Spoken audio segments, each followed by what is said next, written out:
Media की जब भी बात होती है तो दोस्तों प्रिंट मीडिया को भी भुलाया नहीं जा सकता। सोशल मीडिया के इस दौर में प्रिंट मीडिया अब भी वैसे ही लोगों के बीच फेमस है जैसे पहले हुआ करता था। इंडियन मीडिया के सफर की बात हो और प्रिंट मीडिया की बात ना हो, ऐसा हो नहीं सकता। भारत में प्रिंट मीडिया का इतिहास काफी पुराना है।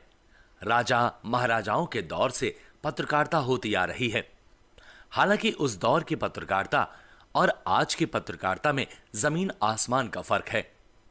अगर सम्राट अशोक के पीरियड की बात की जाए तो उस वक्त पत्थरों की शिलाओं पर आर्टिकल को लिखा जाता था, जबकि मुगलों के दौर में भी जनता की बात राजा तक पहुंचाना और राजा की बात जनता तक पहुंचाने के लिए खबर नवीस या वाकया नवीस को भी हम जर्नलिज्म ही कहेंगे। अब ये खबर नवीस और वाकया नवीस आखिर क्या चीज है? दरअसल खबर नफीस का मतलब होता है न्यूज लिखने वाला, जबकि वाकया नवीस का मतलब भी लगभग यही होता है। कहने का मतलब है कि वाकया नवीस वो आदमी होता है जो किसी घटना को लिखकर जनता तक पहुंचाता है। भारत में पहली बार जर्नलिज्म के लिए प्रेस या प्रिंट मीडिया का इस्तेमाल 29 जनवरी 1780 को किया गया। इंडिया का पहला मेन प्रिंट न्यूज़पेपर साल 1780 में बंगाल गैजेट के नाम से पब्लिश किया गया था। ये न्यूज़पेपर उस समय पूरी तरह से इंग्लिश में हुआ करता था। इसको निकालने वाले कोई और नहीं बल्कि ईस्ट इंडिया कंपनी के एक वर्कर्स जेम्स ऑगस्टन हिक्की ने इसे पहली बार कलकत्ता से 4 पेजों के साथ weekly English newspaper Bengal gazette के नाम से निकालना शुरू किया था। इस तरह से अगर देखा जाए तो बंगाल गैजेट एशिया में छपने वाला पहला न्यूज़पेपर था। हिक्की ने जर्नलिज्म का काम क्यों शुरू किया, इसका खुलासा खुद एक लेटर को लिखकर उन्होंने बताया। उन्होंने अपने लेटर में बताया कि कंपनी के ऑफिशियल्स द्वारा भारत में जो लूट मचाई गई थी उससे वो आहत थे। अन्य एम्प्लॉयज की तरह वो भी ये सब देखते हुए चुप नहीं बैठ सकते थे। इस वजह से अपने मन और आत्मा की फ्रीडम हासिल करने के लिए उन्होंने जर्नलिज्म का काम शुरू किया। बंगाल गैजेट के पहले अंक में हिक्की ने अपने पत्र के एम्स के बारे में लिखा, a weekly political and commercial paper open to all parties but influence by none.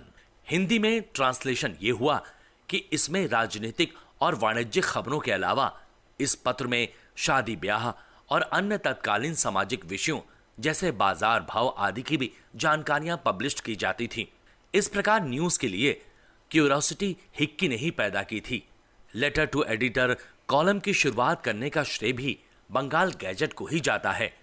Letter to editor column के जरिए ये भी पता चलता है कि लेटर जनता की भावनाओं को एक्सप्रेशन देने का वकालत यानी पक्षधर होता था।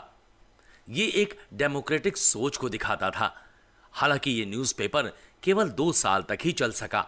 इससे न्यूज़पेपर के राइटर्स, एडिटर्स और पब्लिशर्स सब हिक्की थे। बंगाल गैजेट एक टैब्लॉइड के फॉर्म में निकलता था। भारत गुलामी की जंजीरों में जकड़ा हुआ था और आजाद भारत का सपना हर कोई देख रहा था।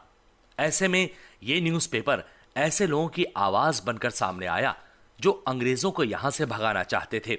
इस न्यूज़पेपर ने पूरी ब्रिटिश हुकूमत के होश उड़ाकर रख दिए थे। हालांकि शुरू में यह न्यूज़पेपर ईस्ट इंडिया पर ज्यादा सख्त नहीं था, लेकिन बाद में हिक्की ने न्यूज़पेपर का नजरिया पूरी तरह से बदल दिया और ईस्ट इंडिया कंपनी और उसके अफसरों पर निशाना साधना शुरू किया।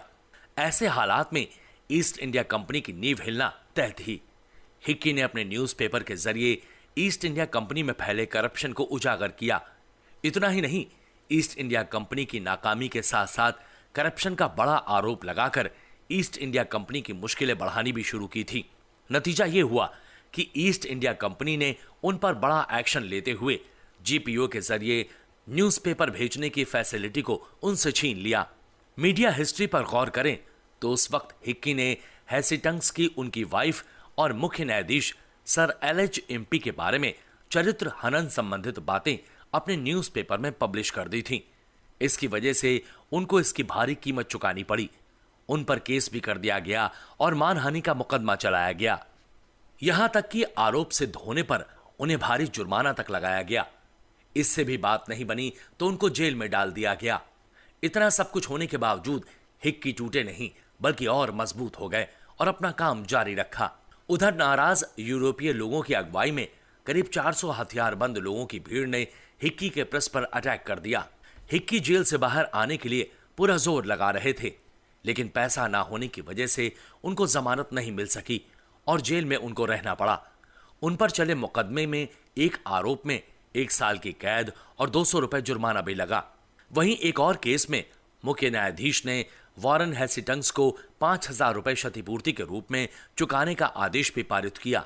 इस तरह भारत में जर्नलिज्म पर गवर्नमेंट का कंट्रोल और प्रेशर पॉलिटिक्स की शुरुआत हुई। हेस्टिंग्स को अनेक नामों से हिक्की ने पुकारना शुरू किया, जैसे mister wrong head, the dictator, the great Mughal. Hickey का बंगाल गैजेट 29 जनवरी 1780 से 16 मार्च 1782 तक प्रकाशित हुआ। हालांकि इसके बाद देश में प्रिंट मीडिया ने पीछे मुड़कर नहीं देखा और कई न्यूज़पेपर आए और मौजूदा वक्त में इसकी गिनती भी नहीं की जा सकती है, क्योंकि अक्सर देश में नए न्यूज़पेपर लॉन्च होते रहते हैं। अगर बात पहले हिंदी न्यूज़पेपर की जाए तो 1826 में हिंदी का फर्स्ट न्यूज़पेपर उदंत मार्तंड आया। दोस्तों, आजादी से पहले जितने भी न्यूज़पेपर आए वो सारे ब्रिटिश गवर्नमेंट के खिलाफ थे और देश में आजादी का माहौल तैयार करने के लिए ये न्यूज़पेपर खुलकर काम करते थे। इसके बाद देश जब आजाद हुआ तो इंडियन मीडिया ने भी अपने आप को बदलने में देर नहीं की और उस वक्त की सारी मीडिया देश की पूरे हिस्सों को कवर करती थी। न्यूज़पेपर ने अपना पैटर्न बदला और सभी सेगमेंट की न्यूज़ को कवर किया जाने लगा। न्यूज़पेपर अब टू एजुकेट, टू एंटरटेन और टू इन्फॉर्म के ट्रैक पर चलने लगे थे। 2017 में न्यूज़पेपर की दुनिया पूरी तरह से बदल गई और लोगों को इस पर भरोसा पहले से ज्यादा दिखने लगा, क्योंकि न्यूज़पेपरों ने टेक्नोलॉजी को अपना लिया था।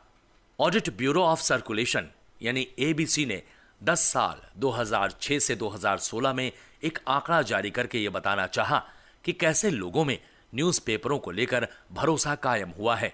डेटा की माने तो प्रिंट मीडिया का सर्कुलेशन 2006 में 3.91 करोड़ कापिस था, जो 2016 में बढ़कर 6.28 करोड़ कापिस हो गया, यानी 2.37 करोड़ प्रतियां बढ़ी।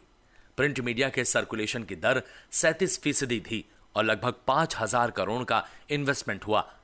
अखबारों में सबसे ज्यादा बढ़ोतरी नॉर्दर्न रीजन में 7.83% के साथ देखने को मिली। वहीं सबसे कम बढ़त ईस्टर्न में 2.63% के साथ देखने को मिली। सभी लैंग्वेज के अखबारों में हिंदी लैंग्वेज में सबसे ज्यादा बढ़ोतरी देखने को मिली थी।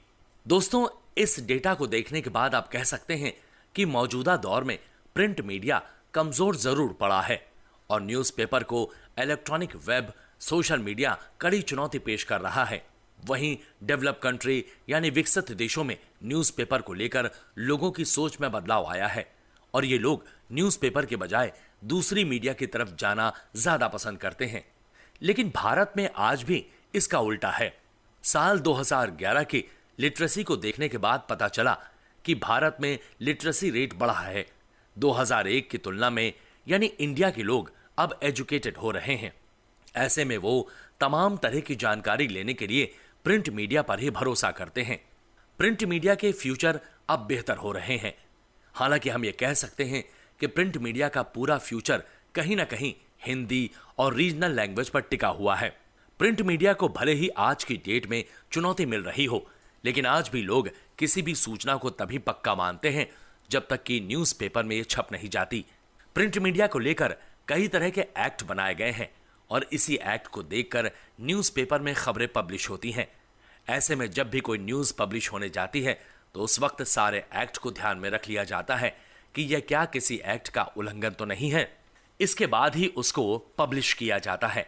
दोस्तों, प्रिंट मीडिया का एक बहुत ही अहम पार्ट है। प्रिंट मीडिया ने भारत के इतिहास को अपने न्यूज़पेपर में जगह दी है। जब तक लोगों के पास इंटरनेट नहीं था तब तक न्यूज़पेपर के जरिए लोगों को सारी खबरें मिलती थीं। मैगजीन, जर्नल, दैनिक अखबार को प्रिंट मीडिया में ही रखा गया है और ये उसी में आते हैं। प्रिंट मीडिया के कई टाइप होते हैं। उनमें समाचार पत्र यानी न्यूज़पेपर्स, समाचार पत्रिका, न्यूज़लेटर्स, पत्रिका, magazines, banners, billboard and posters, किताबें, ओपन बुक्स, विवरण क्या यानी ब्रोशर्स, फ्लायर और लिफलेट, फ्लायर्स एंड लिफलेट, पत्र और पोस्टकार्ड यानी लेटर्स और पोस्टकार्ड। भारत में सैकड़ों न्यूज़पेपर पब्लिश्ड हो रहे हैं। अगर टॉप 10 डेली न्यूज़पेपर की बात की जाए तो दैनिक जागरण, हिंदुस्तान, दैनिक भास्कर, राजस्थान पत्रिका, अमर उजाला पत्रिका और साथ ही प्रभात खबर, नव भारत टाइम्स, हरिभूमि, पंजाब केसरी इन सब में शामिल हैं।